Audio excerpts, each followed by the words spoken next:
Pour toi qui es un intellectuel, pour toi qui ne crois en rien, je discute avec de nombreuses personnes qui me disent, moi, je crois simplement, je ne crois pas.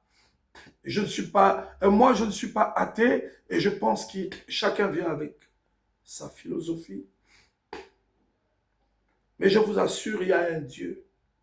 Je vous assure qu'il y a un créateur qui a créé cet univers. Cet univers ne s'est pas créé par hasard. Oui, j'observe très souvent, même la fourmi. L'homme est capable de faire des fusées. L'homme est capable de fabriquer des bombes, des avions qui peuvent prendre 200, 300, 400, 500 personnes. L'homme est capable de faire des choses, de changer, comment est-ce qu'on appelle le fait de changer les organes, comme le cœur, voilà, de vous faire une opération extraordinaire et vous pouvez encore vivre 10, 15, 20 ans. Mais l'homme n'est pas capable de créer la moindre plante, la moindre fourmi qui existe sur la terre. C'est le domaine du Très-Haut. Frères et sœurs, posons-nous la question, pourquoi suis-je encore là ce matin? Eh bien, c'est une question qu'il faut se poser. C'est une opportunité. La réponse est claire. C'est un nouveau jour, une nouvelle opportunité qu'il faut saisir pour faire du bien, pour s'amasser des richesses éternelles, pour se repentir et changer de voie. Nous sommes pécheurs, nous sommes les méchants dont la Bible parle, mais le Seigneur nous dit qu'il ne prend pas plaisir à notre mort. Il ne prend pas plaisir que... Parce que quand on parle de mort, beaucoup ne voient que la mort physique. Oui, mais le riche de la Bible qui disait « Envoyez quelqu'un d'ici pour parler à mes frères », il était mort physiquement, mais il souffrait encore là où il était, donc une seconde mort. Oui, parce que nous allons mourir, mais où irons-nous?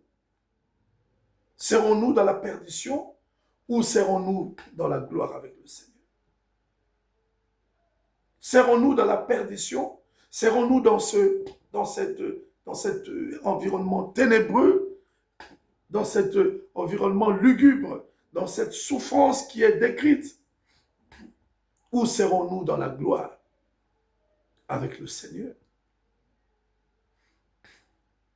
Nous avons encore chaque jour qui nous est offert, où nous ouvrons nos yeux.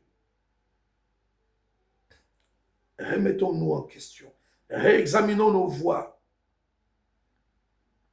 comme le Seigneur le dit dans le livre d'Ézéchiel.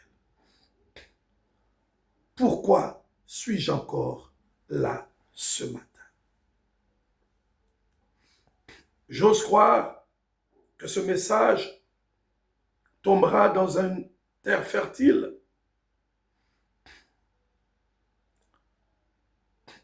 et que nos frères, mes frères et mes sœurs et mes frères, vous pourrez en retirer quelque chose. Vous pourrez ne fût-ce que prendre quelque chose de ce message et vous mettre aussi à votre manière à réfléchir et à aller creuser en profondeur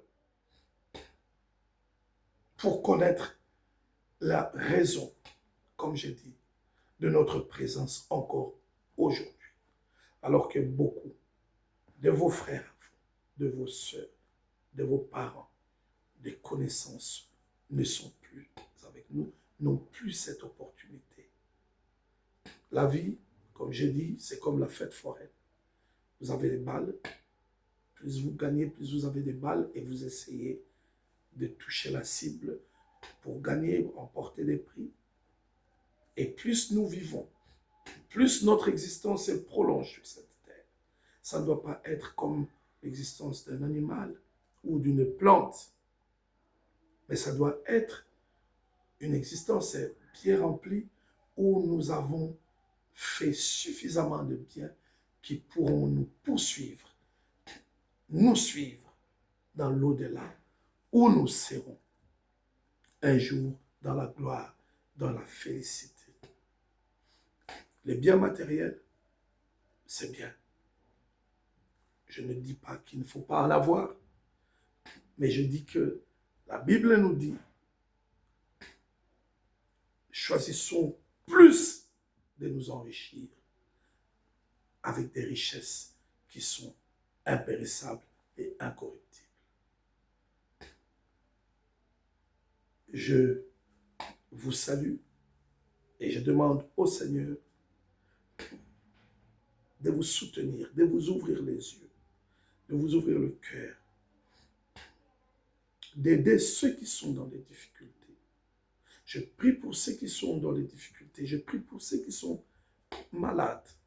Je prie pour ceux